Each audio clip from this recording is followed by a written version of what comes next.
Opa, sou eu já, né? Maravilha. Já, já posso começar. Primeiramente, vou cumprimentar todos vocês aí. Acho que já a mesa já está composta aqui, já temos todos. Falta só Igor entrar, mas esse pessoal do Jiu-Jitsu. Oi, Amélia. Esse pessoal do Jiu-Jitsu, vocês sabem como é, eles têm uns problemas de agenda que são complicados.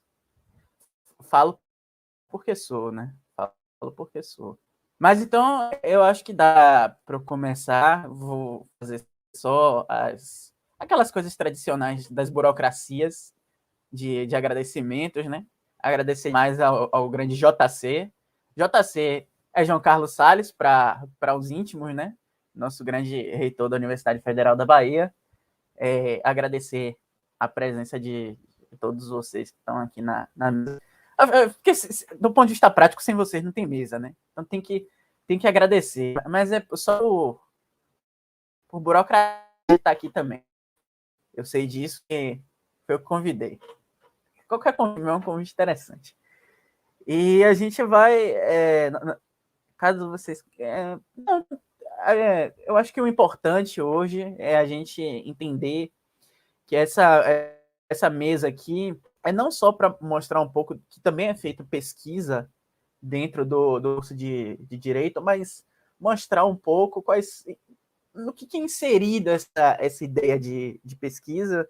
E a minha fala, especificamente, vai ser sobre uma questão que para mim é prejudicial dentro do curso de Direito, que é aquilo que eu atribuo, aquilo que eu categorizo como uma ideologia jurídica, né? Não é uma coisa original minha, tá? Não sou nenhum gênio por falar de ideologia jurídica. Aliás, deve ter uma pá de gente que fala. Eu só sou mais uma pessoa que está falando sobre esse assunto. Eu acho um assunto relevante, né? Então, assim, eu queria começar perguntando se vocês já ouviram. É uma pergunta um pouco usual, né? Muito pouco usual. Mas eu queria saber se vocês já ouviram. Isso eu aprendi com o professor, que foi meu professor, Ledo Vaccaro, lá do Instituto de Matemática da UFRJ. Vocês já ouviram os fantasmas da casa de vocês? Aqueles barulhos de passo de noite? E assim, qualquer pessoa um pouco menos cética vai dizer que se trata da visita dos mortos em um horário adequado, né? Lógico que um horário adequado para eles, porque o morto é a visita mais conveniente do mundo. Ele não bate na sua porta às 6 da manhã pedindo para entrar. Ele não. Pressupõe-se, né, que ele não entra no seu banheiro quando você está pelado tomando banho. O morto, ele é a figura mais conveniente do mundo, exceto por uma característica fundamental, né? Que é te visitar na hora que você está dormindo. É lógico que alguém que é notívago, como eu, e que só dorme quando os outros estão acordando, tem o prazer de ter a companhia dos fantasmas a noite toda, né? Pois bem, então eu fiz essa pergunta para dizer o seguinte: o que muita gente julga ser a movimentação de seres sobrenaturais durante a noite, nada mais é do que uma coisa que a gente chama de defesa logarítmica do ouvido. O que acontece é que de manhã, sobretudo nas zonas urbanas, como existem sons muito intensos, o nosso ouvido ele se fecha, de certa forma, para evitar a hipersensibilidade do ouvido. E de noite, ele se abre de maneira que a gente começa a ouvir com mais sensibilidade determinados sons que estão no nosso ambiente. Entre esses sons, o que a gente ouve é o seguinte, ó, os ladrilhos e a madeira. A madeira é a pior de todas. Se eles passam o dia todo sendo esquentados pelo sol, quando chega no anoitecer, essa madeira começa a estalar, e como a madeira estala de forma sequencial, a gente ouve parecendo passos, né? Agora, por que eu dei esse exemplo? O que tem a ver os fantasmas com o direito? Essa é a grande questão. Eu dei esse exemplo para que vocês entendam que na nossa vida, seja por cultura, seja por formação educacional, por N fatores, todo mundo é levado a enxergar os fatos do mundo de alguma forma. Kant, ele diferenciava o númeno, a coisa em si, do fenômeno, né? A coisa para si. Quem foi meu aluno uma vez na vida já viu eu dar o exemplo da caneca, que é o exemplo mais clássico de todos. Você tem a caneca em si, E você tem o que eu acho que é a caneca. Então, mas precisamente porque ele tinha consciência dessa diferença, de que existe uma diferença entre os objetos e os fatos do mundo e a nossa percepção sobre eles. É lógico que tem toda uma discussão na teoria do conhecimento, que George conhece infinitamente mais do que eu, sobre possibilidade ou impossibilidade de apreensão da realidade. Bem como também tem, para aqueles que defendem que é possível apreendê-la, quais as formas e os graus de apreensão que existem em diferentes níveis, né, para cada um. Só que a minha fala vai partir de certos pressupostos, tá? Alguns ditos e outros não ditos, que vocês deverão identificar. Só que não vale aqui eu me debruçar sobre vários deles pelo tempo que me é fornecido. Para mais informações, é claro, vocês podem sempre me pagar uma bebida em algum outro lugar, que eu cordialmente, por educação, aceitarei, e aí falarei todas as outras coisas que me vêm à mente. O que eu quero falar aqui é sobre a questão que é a ideologia jurídica, né? O que eu entendo por ideologia jurídica? Eu não vou aqui no conceito de Marx, no conceito de Mascaro, porque eu quero fazer um debate muito franco, muito direto, em determinado ponto. Ideologia jurídica é como o processo de formação dos indivíduos dentro de uma faculdade de direito condiciona esses indivíduos a uma espécie de visão jurídica de mundo, né? Ou seja, condicionam eles a uma espécie de visão de mundo que prende a termos, categorias e noções que não são necessariamente da realidade, mas uma parte mediada da uma certa totalidade do real, porque o direito é isso, o direito é uma pequena parte, minúscula, coitada, de uma infinidade de coisas que a gente chama de realidade. Só que a visão jurídica, ela de alguma forma, ela pode ser tomada como expressão universalizante dessa realidade, né? O que quer dizer isso, uma expressão universalizante? Quer dizer você pegar essa realidade que é complexa e você reduzi-la a termos do direito, né? Então, assim, eu acho que a primeira coisa que eu tenho que fazer para esclarecer meu ponto de vista é deixar claro, assim, a questão do status de ciência do direito, né? Na minha opinião, é um status, no mínimo, equivocado. Ainda mais diante de uma tosca invenção. Eu não sei, eu vou confessar a vocês que eu não sei se foi do Ministério da Educação, eu não sei se saiu da cabeça de algum maluco. Porque eu vou dizer para vocês o que é um maluco. Um maluco é um escritor que saiu da cabeça dele e ele escreveu, entendeu? Maluco não é uma condição psiquiátrica, maluco é uma pessoa completamente sã, mas que fala coisas que saem da cabeça dela, entendeu? Então, assim, todas as ciências sociais, da antropologia e economia, são de alguma forma ciências aplicadas. Vai depender muito do que você entende como uma ciência aplicada, entendeu? Na verdade, assim, se como aplicada você entende que elas são produtos do real, todas as ciências sociais, elas podem ou não ser aplicadas. Depende muito da teoria, até com que você está trabalhando dentro das ciências sociais. Da forma que você trabalha e até dos critérios de cientificidade que você vai adotar, né? Nesse sentido, todas as teorias da verdade, todas as teorias, na verdade, perdão, são formas de reprodução da realidade. É uma forma ideal de reprodução da realidade no cérebro do pesquisador, que busca uma descrição dessa realidade e, assim, no caso, especificamente das ciências sociais, busca um nível de, não de mera descrição, mas de explicação mesmo. Não é só como, mas é o porquê, né? Então, assim, se por um lado a gente entende como aplicado aquele conjunto de conhecimentos que a gente extrai da realidade, toda ciência social, amigo, é um conhecimento aplicado. Desculpa, tá? Isso pode doer aí na cabeça de alguém que é um grande defensor do direito e tudo mais, mas todo conhecimento dentro da ciência social é um conhecimento aplicado. Agora, se por outro lado a gente está falando de coisas para se pôr no mundo, o que eu entendo que seja o significado mais comum atribuído ao direito, não se trata de uma ciência propriamente dita, tá? Mas de uma técnica. Engenharia, desculpa, engenharia não é uma ciência. Engenharia é uma técnica que utiliza de ferramentas científicas, como é o caso da física, da matemática.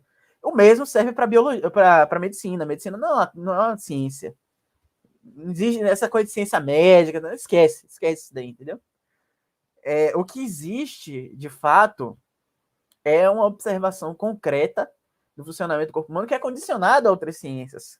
As ciências que têm certo status de autonomia. O status de autonomia aí é importante, entendeu? Que no caso, a física, a biologia, enfim, um conjunto de outras determinações que atuam dentro da noção de medicina, né? Nesse sentido, pode até doer no coração de alguns de vocês, e ainda bem que é online, porque evita que eu seja apedrejado. Direito não é mais ciência do que a prancheta de Tele Santana, tá? É lógico que eu estou colocando um parâmetro alto aqui, o Cruyff, Tele Santana. Eu não dou exemplo nivelado por baixo, entendeu? Então vocês estavam esperando aí Guto Ferreira, Rogério Ceni, eu dou exemplo nivelado por cima. O direito é uma técnica que faz uso de outras ciências, como medicina, como enfermagem, não é uma ciência. Isso não é nenhum demérito para as técnicas, tá? Tampouco para as profissões que são praticadas por meio dessas técnicas. Agora, você tem que colocar os chamados pingos nos is, né? Você tem que colocar as coisas nos seus devidos lugares. Então, já começa que o direito ele não possui nenhum objeto com um grau de autonomia suficiente no real para ele ser observado como ciência. É o mesmo motivo pelo qual eu não defendo que a sociologia seja ciência. A não ser que você assume que existe uma ciência sem objeto. Só que aí isso seria um tema para uma outra cerveja que vocês também me pagariam, entendeu? No caso do direito, o que a gente pode dizer é que a lei é um objeto próprio do direito, até aí certo, só que é assim, o direito, mesmo dos ramos internos dele, é um aprendizado técnico de formas de aplicação e interpretação de uma norma positivada. Ou seja, o direito não tem um corpo de conhecimentos autônomos. É apenas a técnica de aplicação, o entendimento da norma. Se você quer ultrapassar o direito para as disciplinas etéticas, isso me parece mais do que razoável, tendo em vista que já superamos em tese há um certo tempo o positivismo jurídico, o pandectismo, enfim, o positivismo analítico, as diversas formas de positivismo, na minha avaliação, foram, assim, do ponto de vista teórico, pelo menos, perfeitamente superadas, né? Então, se você quer levar para essas dimensões das disciplinas estéticas, elas são objetivamente mais o que outras disciplinas dizem sobre o direito do que o próprio direito, entendeu? Me dá, de certa forma, uma ânsia de vômito que nenhum remédio consegue consertar. Houve um absurdo como sociologia jurídica. Vou dizer uma coisa a vocês. Toda vez que alguém fala sociologia jurídica, um sociólogo comete um suicídio. Então vocês têm que se responsabilizar por isso, entendeu? Por quê? Porque não existe essa aberração, sociologia jurídica. O que tem é a sociologia do direito. Ou seja, uma visão sociológica, seja lá o que isso signifique na cabeça de um sociólogo ou na cabeça de um jurista, acerca do direito. Assim como o próprio Miguel Reale dizia que a filosofia do direito nada mais é do que como a filosofia, o conhecimento filosófico, enxerga e pensa o direito. É um direito enxergado sob os olhos da filosofia. O mesmo vale para a história do direito, tá? Com um peso especial de que a busca por uma história específica do direito deslocou o direito da compreensão de como determinadas formas sociais deram origem a determinadas formas jurídicas. De uma maneira que fica parecendo que o direito civil e o direito penal, por exemplo, são instituições comuns aos gregos, como a gente vê o Antônio Carlos Volckmer. Gosto muito do Antônio Carlos Volckmer, mas o livro dele de História do Direito e nada é a mesma coisa. Eu nem recomendo a vocês lerem uma coisa daquela, porque fica parecendo que na diferença lá da Jugente para o Jus Civil e tudo mais, existe uma certa diferença entre público e privado que não é característica das sociedades romanas, muito menos é característica das sociedades gregas. A diferença entre público e privado é uma característica que vai vir na modernidade. Tanto a discussão de liberdade dos gregos e dos antigos é uma discussão completamente diferente, que não faz referência a aspectos de público e privado, a essa dinâmica de oposição, né? Então, assim, nessa maneira que o direito civil e penal são instituições comuns aos gregos, fica parecendo também, por exemplo, que o direito é uma coisa comum a todos os povos indígenas universalmente. Isso é uma aberração antropológica, você fazer uma afirmação dessa natureza. E ainda categorizar essas formas de direito como direito primitivo. Rapaz, direito primitivo é o que você fazia nos primórdios do direito lá, no modo de produção feudal e tudo mais. Vai dizer que, até se você quiser distorcer muito o que é direito, e aí vem um problema de você distorcer. Se você abrange demais, esvazia demais o conceito, ele perde sentido. Tudo que é tudo nunca vai ser nada. Já diz o bêbado aqui da minha rua, entendeu? Então, assim, o direito, e é importante você entender umas sacadas. Por exemplo, o direito, pela raiz neocantiana dele, ele não pode sequer se arrogar o status de ciência. Porque nenhuma ciência lida com dever ser de nada. A ciência é a afirmação ontológica, ou seja, tal objeto é a afirmação própria do conhecimento científico, entendeu?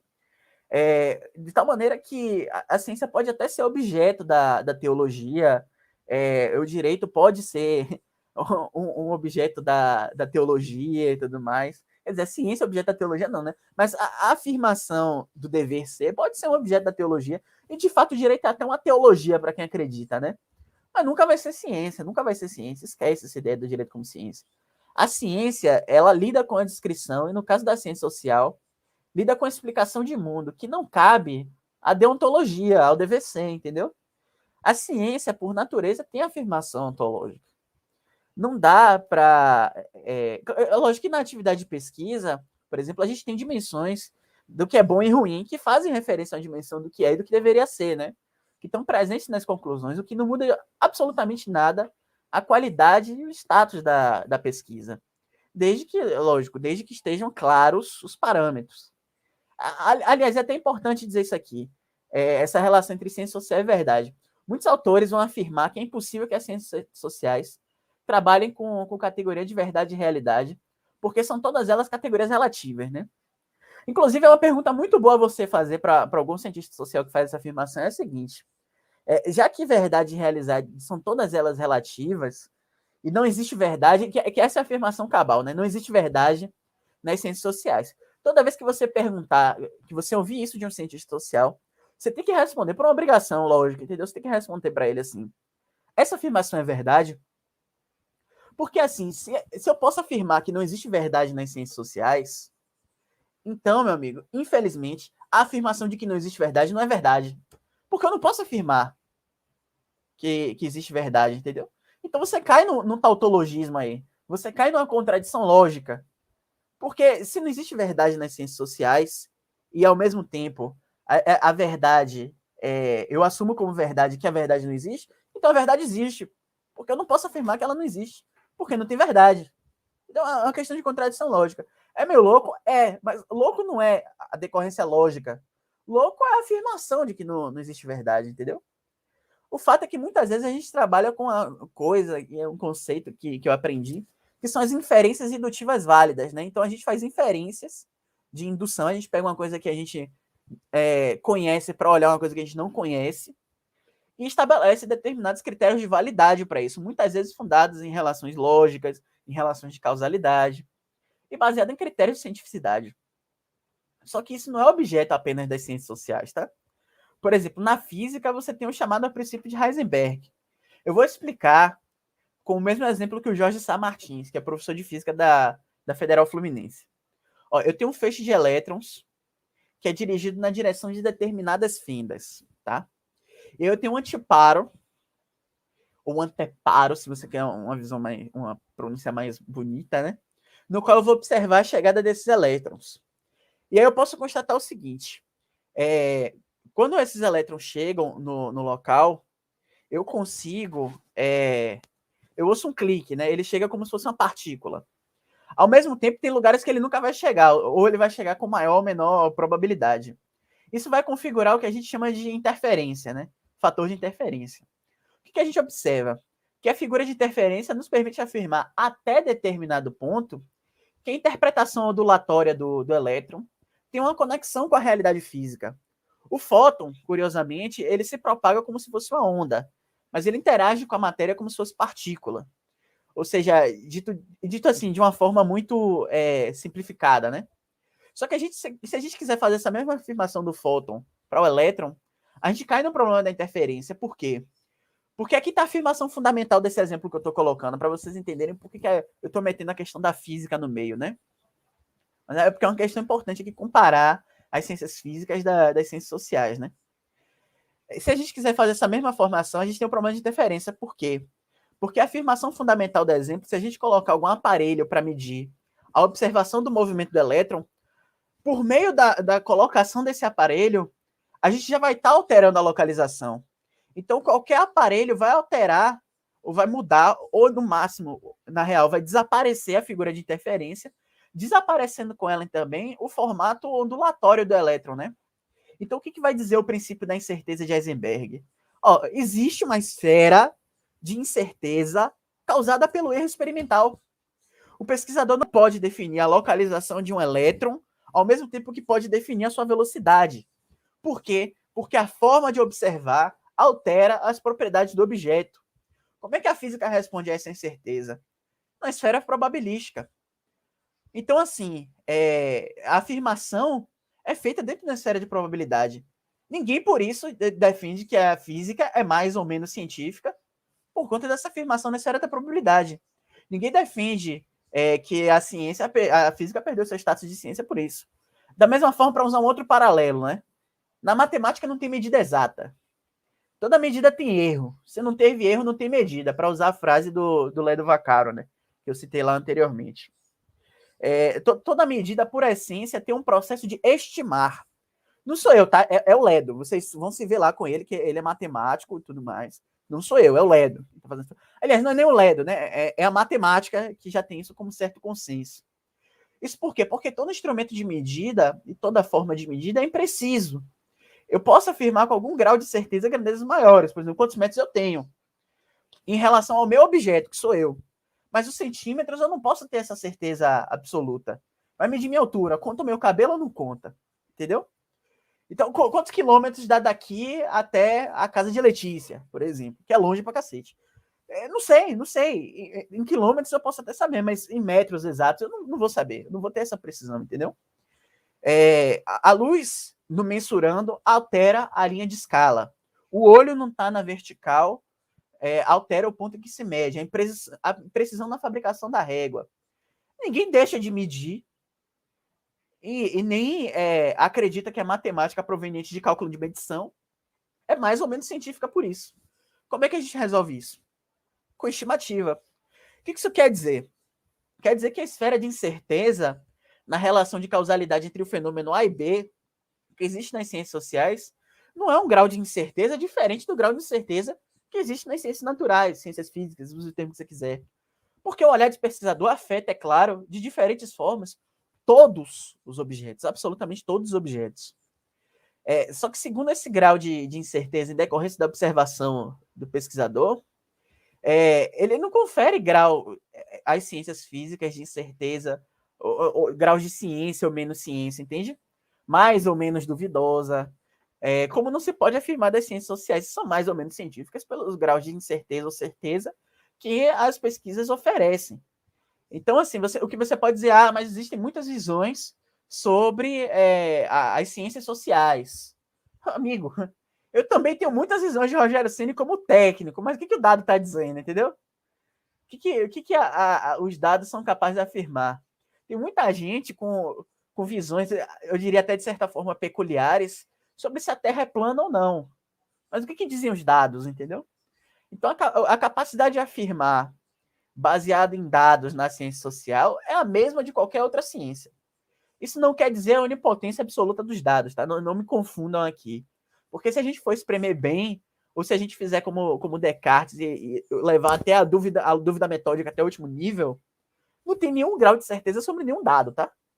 Então calma lá com esse papinho demagógico de que sobre a existência ou não de verdade sobre os fatos sociais. Aliás, eu vou dizer o seguinte, os relativistas das ciências sociais, que muitas vezes são relativistas de toda a ciência, eles têm que vir a público aqui se explicar, se responsabilizar, acima de tudo, pela barbárie do negacionismo. O senhor Boaventura de Souza Santos, esse relativista, que passou a vida toda falando da ciência branca, as ciências dos europeus, a ciência como coisa de evolucionista, que a ciência não é melhor nem pior que a religião, em tudo em nome do bom mocismo, né? Porque ser bom moço é uma maravilha, é uma delícia. Passar como crítico, passar como uma grande visão de mundo é uma maravilha, né? Agora que via público, por favor, colher com glória ou com vergonha a irresponsabilidade do que ele falou. Porque, assim, eu não tô vendo, e não é nenhuma ofensa às comunidades tradicionais, mas não é as comunidades tradicionais cuja forma tradicional de enxergar o mundo, cujas ciências próprias. Desculpa, não são eles que estão produzindo vacina contra a Covid, tá? Não são eles. Não é a ciência tradicional, a observação crítica da ciência europeia branca. Desculpa, não é isso que vai fazer a gente superar os problemas gravíssimos que a gente está vivendo em decorrência da Covid-19, tá? É a empresa alemã lá, é o Butantan lá em São Paulo, entendeu? Com um monte de pesquisador formado na universidade, que é a universidade isso e aquilo, que está fazendo vacina para Covid. Então, por favor, quem conhecer Boaventura de Souza Santos, que o convide a vir a público se responsabilizar pela barbárie do negacionismo. Então, assim, o fato é que toda ciência trabalha com a aceitação da comunidade científica como um critério de cientificidade, tá? Veja que Mário Bunge, o maior filósofo, para mim, tá? O maior filósofo da ciência, combatente da pseudociência no mundo todo, ele não caminha nem pela falsibilidade de Popper, que é anticientífica, porque se você aplicar o critério da falsibilidade de Popper, a própria teoria de Popper da falsibilidade não passa. Não tem ciência ali. E nem o verificacionismo de Carnap, né? Se vocês conhecem algum matemático, eu quero que vocês perguntem a ele o seguinte: toda vez que vocês utilizam, vocês testam o teorema de Fermat-Willis? Toda vez você vai lá, todo cálculo no teorema de Fermat-Willis? Eles não conhecem nem a elaboração completa de Fermat, nem o acréscimo de Willis. Imagina o que acontece. Eles acreditam na comunidade matemática e no processo de argumento de autoridade que envolve a teoria de alguém. Alguém faz curso de medicina para ir no médico? Alguém faz direito para contratar um advogado? Eu não estou falando de se sentir advogado, porque muita gente se sente, né? Ainda mais em tempos difíceis, como os tempos atuais, muita gente se sente. Mas eu estou falando se alguém se alguém faz o curso de advocacia para contratar um advogado. Ninguém faz isso, tá? Mas o que isso tem a ver com a questão do direito? Eu estou indo e voltando aqui porque eu estou fazendo analogias, tá? Meu raciocínio só funciona na base da analogia. Então, o que tem a ver? Tem a ver que quando o estudante ele entra na faculdade de Direito, por acreditar que o direito é a ciência, porque isso é repassado de forma alienada de geração para geração. Aliás, tem um alienado em toda parte do mundo que acredita nisso, tá? Ele acha que o direito é um instrumento capaz e eficaz de analisar a realidade, quando o direito é tão somente uma técnica que diz muito sobre ela mesma, tá? Diz muito sobre os indivíduos e diz muito, em determinado momento, sobre os comportamentos. Se eu passar do tempo aqui, vocês me falam, tá? Porque eu botei para pegar o tempo aqui, só que já tá muito... meu celular descarregou, a verdade é essa. Eu botei aqui para ver se ele tinha descarregado mesmo e realmente descarregou. Então, assim, a pessoa que sabe só de direito, ela não sabe de nada, tá? Eu tenho um professor que ele sabe muito de direito, mas ele só sabe direito. Então, para mim, ele e qualquer outra pessoa, qualquer cara que tá na penitenciária manja também, entendeu? Às vezes conhece direito penal até melhor do que um penalista, mas e aí? O direito, ele é tão somente uma técnica que diz muito sobre ela mesma, tá? Então, ele é circular. Ele pode, assim, com o auxílio das ferramentas, a história, a economia, até a filosofia, que ainda bem não se pretende ciência, tá? Diz muito sobre a sociedade, mas nunca vai servir como parâmetro de análise da realidade. Tipo assim, o direito é circular porque o direito só pode falar sobre ele mesmo. Eu vou dar um exemplo. Tem um professor meu famoso, que eu não vou citar nome porque a gente pobre tem medo de processo, tá? Ele gosta, a gente tem medo de pagar, tá? Não é nem do processo em si, a gente tem que pagar no processo. Então, assim, ele escreveu um artigo sobre voto distrital. Ele podia ser, eu não acho, tá? Mas ele podia ser o melhor jurista do mundo. Só que ele não tem conhecimento utilizando só o direito da ferramenta necessária para analisar voto distrital. É até irresponsável, diante de tantas pesquisas em política comparada na área de ciência política, fazer uma defesa sem noção como a defesa do voto distrital, tá? Ao menos, assim, sem ao menos citar que existe esse debate na ciência política e quais são os dados que são apresentados. Eu não sei se é falta de conhecimento, não sei se é má fé, e também não me interessa, porque eu não sou moralista, entendeu? Eu me interesso mais com o resultado do que com o motivo. A discussão que existe é amplamente baseada em dados, tá? O melhor, o que eu tô querendo dizer com esse exemplo? O melhor jurista do mundo, se ele só souber o direito, ele não sabe nada. Desculpa até o termo assim, porque eu sei que é um espaço mais formal e tal, mas ele não sabe porra nenhuma. Ele não sabe porra nenhuma de direito se ele só sabe direito. Se ele só sabe direito, ele entra lá, ó, faz um concurso, entendeu? Para técnico de judiciário e tal. Tem muito concurso de nível médio que existe um certo conhecimento de direito, que é ótimo. Você fica lá encostado na burocracia, não incomoda ninguém, entendeu? Eu não estou defendendo aqui que a gente abandone o conhecimento próprio do direito. Não é isso, tá? O que eu estou defendendo é que, como o direito é uma técnica, ou seja, para existir, para se colocar como um determinado campo de conhecimento, ele necessariamente faz uso de outras ciências autônomas, porque ele não é ciência autônoma. É até loucura colocar criminologia, como eu vejo, direito penal, como ciência autônoma. São ciências tão menos autônomas quanto política criminal, tá? Ciências criminais não são nem ciência. Desculpa, mas é verdade. Então, assim, o que eu estou querendo dizer é que para o cara se colocar, inclusive na prática jurídica, se ele só conhece a técnica, ele não sabe nada. Tipo, a pessoa que não conhece a história do Brasil, escreve um colonial, pelo qual Jacob Gorenda descreve muito bem, eu dou o exemplo dele porque é meu autor favorito nesse termo, a pessoa que não conhece a questão do escravismo colonial e como o escravo só era reconhecido como humano no ato de cometer um crime, porque aí ele deixa de ser coisa e passa a ser pessoa, entendeu? O cara que não tem esse entendimento, ele vai trabalhar como um penalista, na área que eu gosto, tá? Penal, por isso que eu tô nos exemplos dessa área. Ele entra num tribunal para defender um cliente negro, achando que porque o direito, a Constituição, o direito penal, diz que o cliente é inocente até que se prove o contrário, ele tem que urgente buscar outra coisa na vida dele, outra profissão, entendeu? Da mesma forma, o membro do Ministério Público, que no processo penal não trabalha nem pode trabalhar com verdade dos fatos. Toda vez que, ainda mais agora que eu tô assistindo um específico júri que tá famoso, né? Toda vez que eu vejo o promotor, não, porque a verdade dos fatos já me dá vontade de desligar, entendeu? Porque assim, tudo é no máximo verdade do processo. Tudo no máximo é verdade jurídica. Vou dar um exemplo cabal. Se você tem uma prova que condena um determinado indivíduo, mas essa prova foi obtida por meios ilegais. Se você levar a teoria da árvore envenenada a sério, porque aqui no Brasil não se leva essas coisas a sério, né? Não vou nem entrar no mérito da nulidade do processo, só na nulidade da prova, tá? Isso vai ser objeto se vocês me pagarem mais uma cerveja outro dia. Aliás, eu nem bebo assim, me paguem açaí, porque é o que eu realmente como. A cerveja é só por efeito de piada mesmo, tá? Então, assim, se a prova foi ilegal, então não é admitida.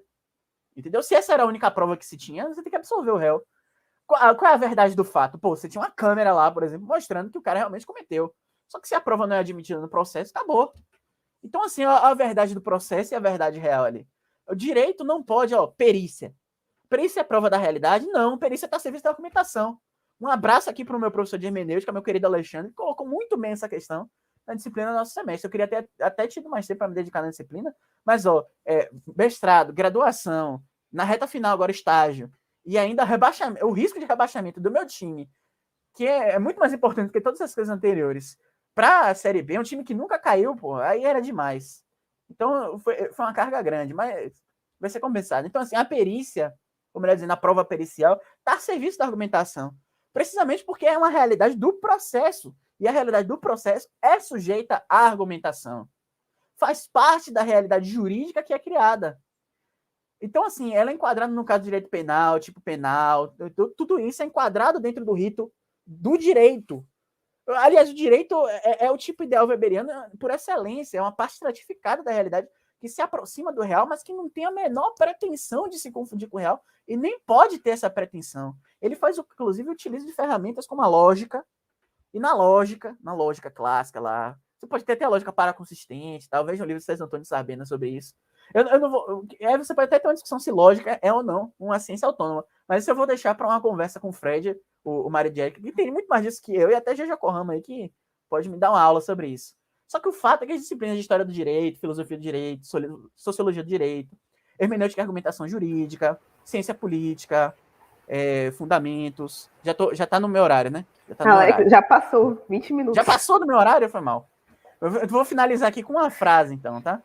É só para dizer o seguinte: essas disciplinas são fundamentais por uma razão muito simples. São essas disciplinas que vão permitir para a gente ter uma visão que não seja uma visão jurídica de mundo. Você não olhar para o mundo e achar que o mundo é dado pelo código, dado pelos termos do direito. Se você quer ter uma visão do direito só da dogmática, só da técnica, não vai para o Ministério Público, tá? Não vai para a Defensoria.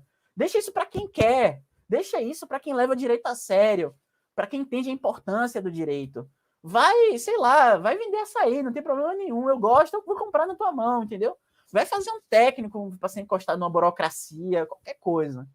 Peço desculpa aí pelo tempo, porque eu tenho problemas sérios. Descarrega de controlar tempo. Então manda ver aí.